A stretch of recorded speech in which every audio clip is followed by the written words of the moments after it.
কি নামে ডেকে বলবো তোমাকে, মন্দ করেছে আমাকে ওই দুটি চোখে।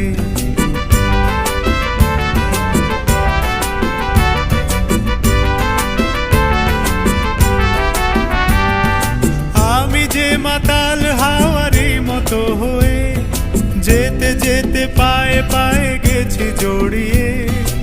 আমি যে মাতাল হাওয়ারি মতো হয়ে যেতে যেতে পায়ে পায়ে গেছি জড়িয়ে। কি করি ভেবে যে মরি বলবে কি লোকে, মন্দ করেছে আমাকে ওই দুটি চোখে। কি নামে ডেকে বলবো তোমাকে, মন্দ করেছে আমাকে ওই দুটি চোখে।